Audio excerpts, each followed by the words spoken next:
ekirwadde ky'Ebola kifuuse ekizibu era nga munnange okuva lwe kyabalukawo okulinaana Uganda kyabalukawo mu ggwanga erya Democratic Republic of Congo mu North Eastern Democratic Republic of Congo naddala mu Ituri province. Kakati kino bwe kito ne kisaasaana ne kiyingira n'eggwanga erya Uganda era kakigambibwa okuba nti cases eziri eyo nga mu 6 abantu abali mu 6 be bateeberezebwa okubeera nti nno be balina ekirwadde kino so nga ate 140 bano bamaze okubeera nga bakakasibwa nti bafu era nga muganda wange okusinziira ku kiriwo bagamba nti kino ekirwadde kireetebwa bagiyise bundibujjo Ebola virus. Bundibujjo Ebola virus. Kakati munnange bagambe mbu tewaliiwo ddagala likakasibwa oba lyali likakasiddwa nti lijjanjaba bundibujjo Ebola virus era nga World Health Organization emaze okubeera nga erangirira public health emergency of international concern. Bamaze dde okubeera nga bagamba nti bannange eno emergency yeetaaga okubeera nga etunulwamu. Naye mu kiseera kino bwe tutunuulira ebiri mu ggwanga erya Democratic Republic of Congo okuva lwekiri nti ate eno abayeekera ba M23 gye bali mu kulwanira n'amagye ga ggwanga erya Democratic Republic of Congo, kitegeeza nti oba oli awo ate response okujjanjaba oba okufuna obujjanjabi n'ab'ebyobulamu okubeera nga baakiseesinga ekitundu embeera si nnyangu nnyo kubanga waliyo oba oli awo ne propaganda n'ebirala bingi nnyo ebitambulira ku mbeera ey'obuyeekera. So nga ate abantu mu kitundu ekyo newankubadde ekirwadde gye kiri abamu bayinza okuba nga tebannakitwala nnyo okubeera serious kubanga bagamba nti si kirungi muntu alwadde Ebola ate abantu okubeera nga bamukwatako body fluids n'ofuna contact ku body fluids kati entuuyo oba omuntu okuba nga avaamu oba amazzi okusinziira ku mbeera ey'obulwadde nga bw'ogimanyi nti omulanzi okuba avaamu amazzi mu nnyindo oba mu kamwa kati bw'obikwatako kirabika embeera eyinza obutakubeerera bulungi oyinza okulwala. Kati ate munnange bino byonna nga bimaze okubeerawo abatuuze mu ggwanga erya DRC tebayokyeza kampo bagyokyeza tuli Bunia Congo abantu bwe batyo baddidde omuliro ne bagukuma ku camp treatment center we bajjanjabira abalwadde b'Ebola ng'enjega nno yavudde ku kubeera nti abavubuka bano babadde baagala babawo omulambo gwa mukwano gwabwe ab'eŋŋanda n'ab'emikwano nga baagala omulambo gw'omuntu waabwe omuvubuka eyafudde Ebola nga bo baagala bagubawe so nga ate ab'obuyinza ebiseera ebisinga obungi emirambo bagisigaza be bamanya engeri gye bagiziikamu kubanga baba tebaagala gye beere na contact eri abantu abatannaba kubeera nga balwala. Kakati munnange embeera nerabika nga yazze kugina obudde bwazze ku bunnaabo ate ng'era mu ggwanga lye limu bw'otuuka mu General Hospital e Bunia owulira emiranga nga bakaaba abaana abato bafudde bamaama abazadde nga bawoowoola bakaaba jjukira tebajja kukkiriza kuddamu kubeera nga ate okwata ku muntu wo. Kakati e Rwampara abavubuka bano baddidde senta eyo esangibwa e Rwampara tuli Bunia Congo ne bagiteekera omuliro nga baagala babawo omulambo gw'omuntu waabwe bo tebasaaga. Poliisi yagezezzaako kubeera nga etaakiriza interveninga naye teyasobodde kubanga embeera yabadde enzibu nnyo nnyo abantu nga bagamba ffe mutuwete mutubuulira oba tulwala tulwale kati mu mbeera efaanaganako bwetyo ate nga nkutegeeza nti ekitundu kino jjukira nti olwedde kirina obuzibu obwa mbeera ey'ekiyeekera. Kakati Ebola bw'atyo n'alabika nga mu butuufu ye anyiinyiitidde era nga bwe tutunuulira wano e Uganda batugambye nti amasomero bagenda kubanga gasigala gakolanga bulijjo bagamba tegagenda kubeera nga gaggalwawo amasomero kubanga babaddewo embeera egamba nti amasomero bagenda teekawo lockdown newankubadde nga mu bitundu ebimu waliyo lockdown naye amasomero wano e Uganda go gasigadde gakola era bagambye tegagenda kubeera nga gaggulwawo taamu kubanga oluwummula luweddeko naye bagenda kubanga beemphasizinga nnyo SOP enforcement balina okubeera nga bateekinga steps ezo okusobola okuba nti ekirwadde bakyekengera nabo baleme kukireka polisi. We are temporarily suspending the public passenger services on ferries, on Semliki River, the cross-border bus transport, and all public transport between DRC and Uganda for 4 weeks. But this, with the exception of goods and food and any other cargo that is being transported across the border. I was watching CNN spreading fear through ignorance.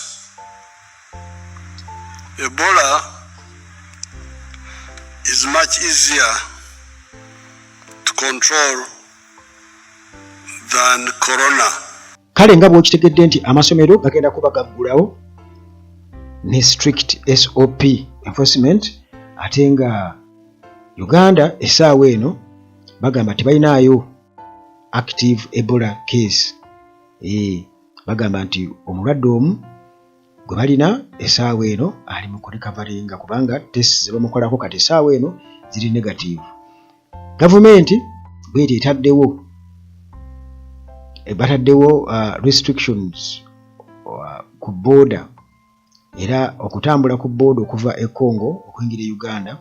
okuleka trucks ezireeta emmere zo nga bw'owulidde batugenda nti nno zo zisobola okubeera nga zikola ki nga ziyingira nga zifuluma naye abantu munnange weeks 4 kakati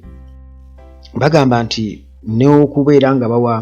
babuulira abantu kiki ekigenda mu maaso okusobola okubeera nga beekuuma ekirwadde kino ekya Ebola kireme kubeera nga ate kisaasaana. Kale bwetyo ministry bwetutegeezezza bagambye nti mu Uganda tetulinaawo essaawa eno newankubadde nga waliwo keesi emu eya munnansi wa Congo eyayingira wano e Uganda. Bagamba nti waliwo omu eyafa naye omulala bagenza omutesitinga nga mirundi 2 nga talina kirwadde, test ziri negative. Atwine bwate bwe yatugambye bwe yatukakasizza nti embeera bwetyo bweri wano e Uganda. Naye nga bwe weebuuza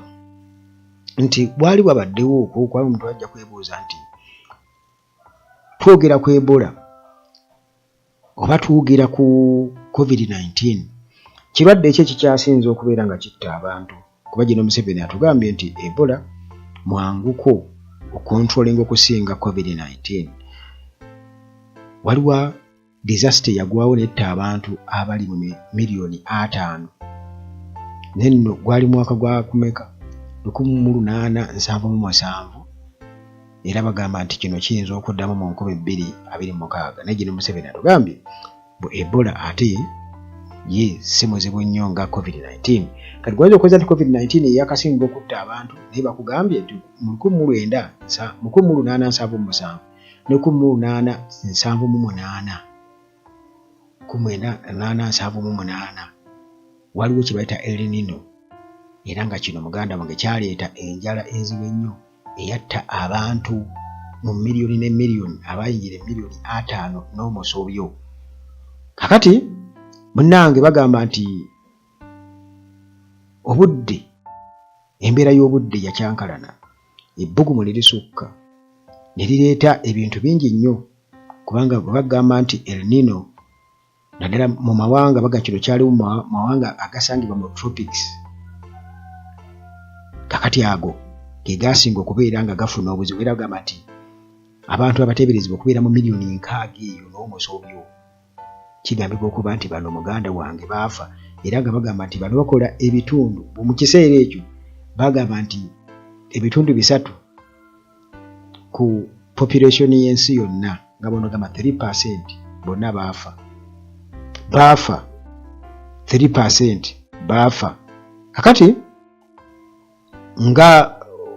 bwe nkunyonyodde nti lino liba bbugumu era ebbugumu lyali lingi nnyo, temperature n'erinnyira ddala mu Central ne Eastern Pacific. Kakati mu kuwominga up mu mbeera eyo ekibugumubugumu ekyo teebereza kati kyayitawo okukyankalanya embeera y'obudde era abantu ne bafa enjala kubanga kijjirako ebintu bingi nnyo n'amataba gabeera omwo